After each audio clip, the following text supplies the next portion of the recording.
downside is obviously that as soon as you turn it off, typically everything stops. You're not really building a lot of long-term equity or branding. It's the exact same as the TV. We was muted the TV as soon as it got to that ad break. You just don't want to be sold stuff. Everyone knows what an ad looks like. That bullshit meter is like at an all-time high now. Basically tell when someone... Today I want to talk about what we call a hybrid marketing system, which is essentially a combination of organic and paid, in a nutshell. Paid ads being, as it suggests, paid ads, something you're putting money towards, like predominantly for us, that's meta ads. So we're mainly talking Facebook ads. And then organic being content that you're just posting onto the platforms. I don't think I need to explain that one anymore. Yeah. It's just stuff that without money behind it. Without money behind it. That's organic.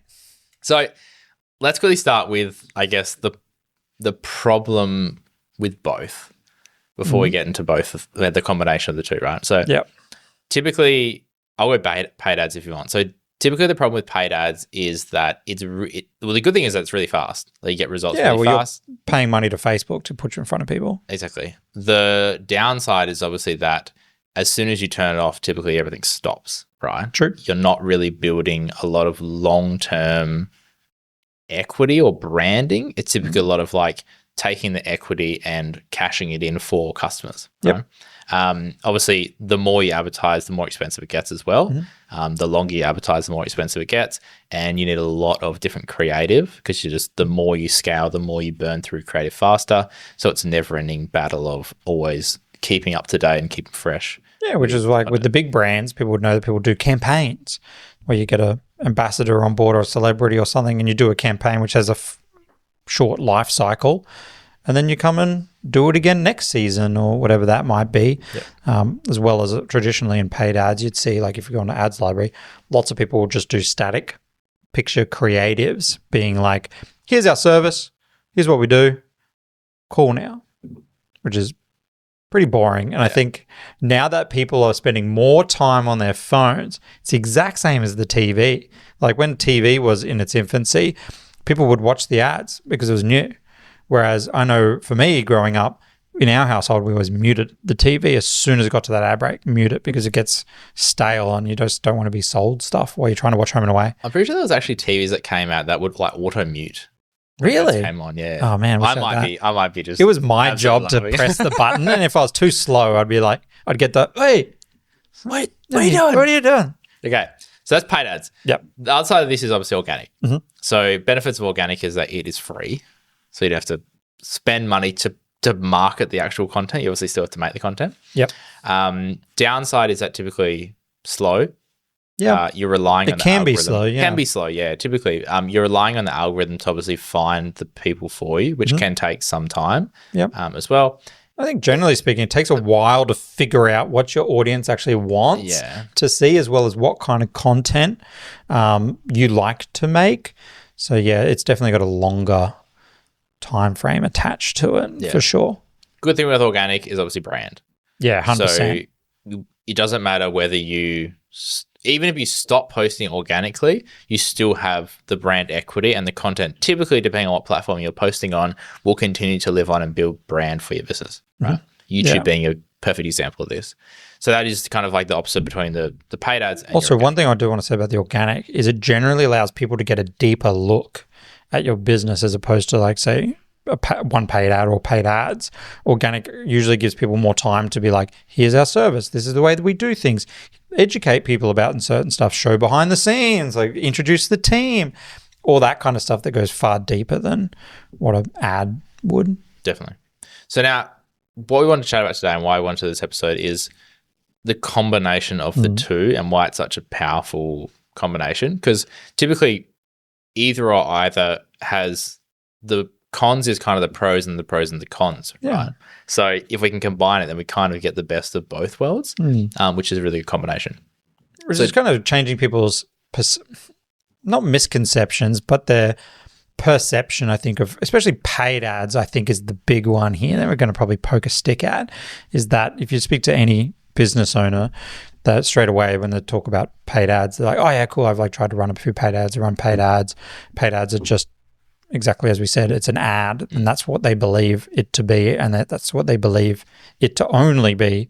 And even as an extension of this, we've worked with in the past marketing agencies that when you talk about paid and organic, they only talk about paid ads. Like they do not understand or even incorporate the other side of the spectrum, which is really interesting. And typically what we found in the past chatting to other marketing agencies is it is very much conversion based. So it's like the paid makes ads sense, designed to like obviously get a sale or a customer or something, but it's typically what we would call direct response, which is like if you want this is how you get it. It's very blunt, straightforward, that sort of stuff. Well, a lot of agencies would play in that space because as a business owner, it's really hard to articulate to people the value of brand, even though everyone feels like they get brand.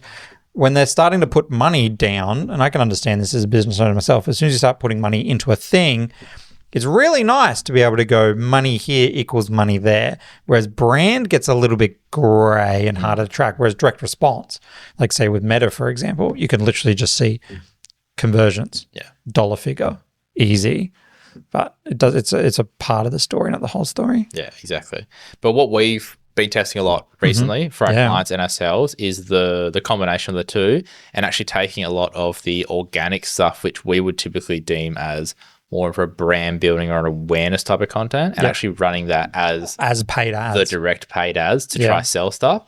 And it's really interesting. I think why it tends to be working so good is I just want to establish one thing here before we move on, is the fact that I'm not super surprised that it's working really well. I'm a little bit surprised at just how well it's working for some of our clients, like running them together. But yeah, the combination of them still seems to be quite rare. But anyway, so not to interrupt. The main thing, I guess, that we look at when we think about it is everyone knows what an ad looks like. Almost, too well. Yeah. People skip that stuff now. Exactly. So everyone's people say online, their bullshit meter is like at an all-time high now. Yeah. So you can basically tell when someone's trying to sell you something. Yeah. So, which is why we're seeing a lot of the direct response stuff not working as well now, because as soon as you see an ad, you have the opportunity, especially in meta advertising, which is interruption-based marketing, you have the option to just quickly scroll past it. Right. And people will see this especially with, say, beverage companies and things like that use really nicely graphically designed ads. Like I watch people at airports, say I'm creepy. I'll watch over people's shoulders to see what platforms they're on and what they're doing. And you can see it as soon as the frame, it's not even fully in frame yet. People see the bright colors and things like that. And they're already like, bloop, straight away, because they're like, that's going to be an ad, which is kind of like back in the day where you mute it. You're muting the TV straight away. And so you're just kind of swiping it so fast. Yeah. So I guess our approach now is that because we're running our organic style content, which it's not necessarily like UGC or lo-fi, it's still like professionally produced for a lot of our clients. Yeah, depending on the style of content. Depending on style, but it's typically because it doesn't start like an ad, it doesn't. Typically, a lot of them don't have CTAs. Yeah, like it's true. literally just, here is some cool information that I think you might like. 100%. And it works really good because people, it's the same as when you scroll on social media. Like if it's content that you'd watch organically, you're probably going to watch it as an ad as well. 100%. You just don't realize that it's an ad. Yeah. And then the CTA is actually like there on the bottom. Like it will say, if you want this, then learn more. Like you don't have to say it in the ad typically. Yeah, 100%. And also like when it comes to making organic content, per se, like the way that we do it is go and having a look at what's actually performing in the market and use that to inform how we do things so that we can increase retention, really. Yeah.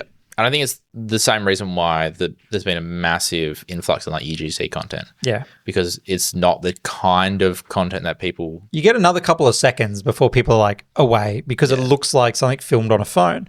And so there's a higher chance that something filmed on a phone is content. Yeah. And that's why we're seeing that used as paid ads quite regularly now. And I've seen it all like very, very regularly, especially on the brands that are doing it really well. You literally watch a video and you'll be like, oh, that's interesting. And then you just don't even realize that it's an actual ad. Yeah. Unless you see that's when it's done really well, is if you don't realize that it's an ad. 100%. And that is the approach that we're trying to take with a lot of our clients. Yeah. Which is that there's still a place for the direct response. Well, we're finding that you still kind of need the direct response, but by the time whereas previously a lot of businesses were just doing direct response. And so people were like, oh, whatever. But when you're running the organic inside that same campaign with the direct response, people see the other stuff too. And so they build trust with you. And then that means that when the ad comes across, generally speaking, you might get another couple of seconds out of them because they're like, oh, I recognize that person, especially if it's founder-led stuff. Yeah. They're like, oh, I recognize that, or I recognize that text, or I recognize that as it's coming across the frame. So you get those crucial couple of seconds to get people in. Yeah. So I guess based on what we're currently seeing in the market and what we're currently testing, like what would be the recommendations for people if they are running paid ads or looking to running paid ads for their business?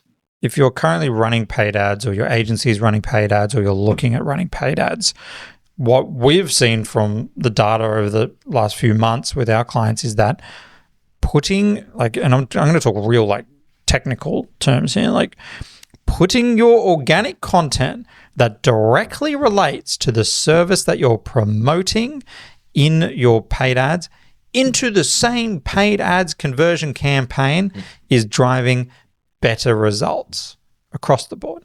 Yeah. Just go and do that. Go and put them in the exact same campaign together, conversion campaign through Meta, do it together. And then if you've got other content that's not directly related to the service, but is more maybe related to your team and things like that, running them as traffic campaigns to retarget seems to be doing a pretty good job because you pay more for an impression through a conversion campaign. So you don't really want to be paying those prices for people to learn more about your team. You go traffic for that so they can see it more frequently for cheaper. Yeah. And a good way that we've been testing as well is if you're unsure, if, for example, say one of our clients is they don't have a big organic following or they're not getting a lot of organic views. Yep. Running their organic content as a traffic campaign. So again, we can pay to get it in front of people and see what the response is like. And then looking at the data and being like, hey, this specific bit of content has driven a lot of clicks or has a good click-through rate or, has a good hook or watch time or something, is you can then take that data because now we've actually exposed the bit of content to a lot of people. And typically those ones in a conversion style campaign perform really good as well. So that's a really good way of us measuring if we're not getting a lot of the organic data from just the platforms posting on there. It's a really good way of taking that and then being informed about which one potentially could be a good one for the conversion campaign. 100%. So takeaway, if you're not doing that, I recommend you have a crack at it because we're getting very good results from doing it. Yeah.